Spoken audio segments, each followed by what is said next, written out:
Indonesia kini telah memasuki kondisi darurat narkoba. Kondisi ini dipertegas dengan keputusan Presiden dalam menjatuhkan hukuman mati bagi para terpidana kasus narkoba. Seperti di lokasi penangkapan transaksi dan pemakaian nafza siang hari ini. Siang hari ini, polisi berhasil meringkus 2 tersangka dan langsung dibawa ke Polres Bengkulu untuk ditindak lebih lanjut. 2 tersangka tersebut merupakan pengguna nafza narkotika jenis sabu-sabu, di mana nafza dibagi menjadi 3 jenis, yaitu narkotika, psikotropika, dan bahan adiktif lainnya. Berikut beberapa contoh dan penjelasan dari 3 jenis nafza. Sebelum mengakhiri videonya, marilah kita bersama-sama mengetahui terlebih dahulu nih, apa sih nafza? Jadi, nafza merupakan singkatan dari narkotika, psikotropika, dan zat adiktif lainnya. Efek samping penggunaan nafza ini berpengaruh pada pikiran, perilaku, dan perasaan seseorang. Bersifat psikoaktif melalui pengaruh selektif pada susunan saraf pusat yang menyebabkan perubahan khas pada aktivitas mental dan perilaku, serta dapat menyebabkan penurunan atau perubahan kesadaran, hilangnya rasa, mengurangi sampai menghilangkan rasa nyeri, dan dapat menimbulkan ketergantungan. Setelah mengetahui tentang apa sih nafza, mari kita berlanjut ke contoh dari nafza. Nafza dibagi menjadi 3 jenis pertama, yaitu narkotika, psikotropika, dan bahan adiktif lainnya. Masuk ke narkotika.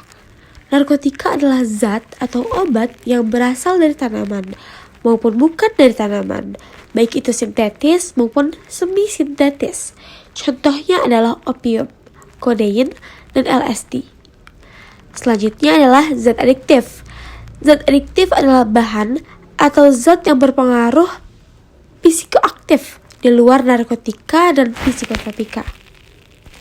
Psikotropika adalah zat atau obat, baik alamiah ataupun sintetis, bukan narkotika, yang berkhasiat psikoaktif melalui pengaruh selektif pada susunan saraf pusat yang menyebabkan perubahan perilaku dan perubahan khas pada aktivitas mental.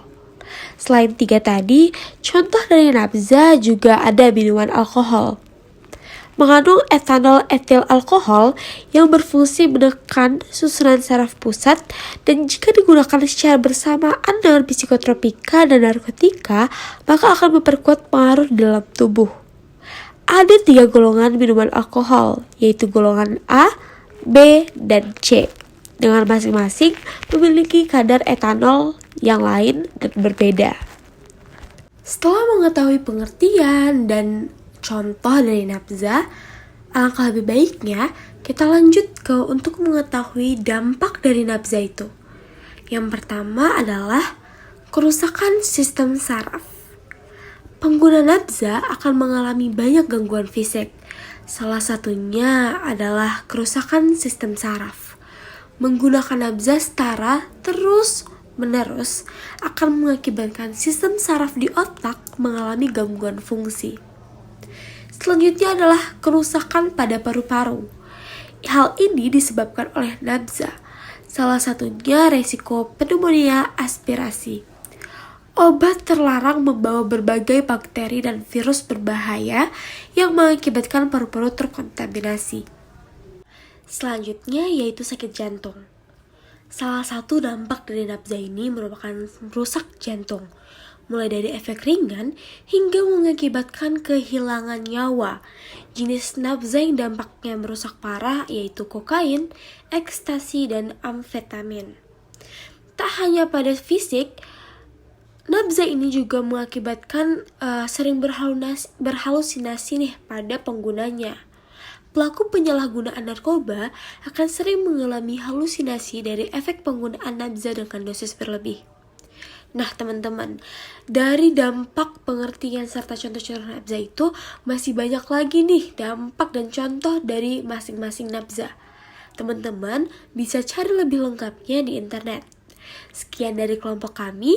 Wassalamualaikum warahmatullahi wabarakatuh.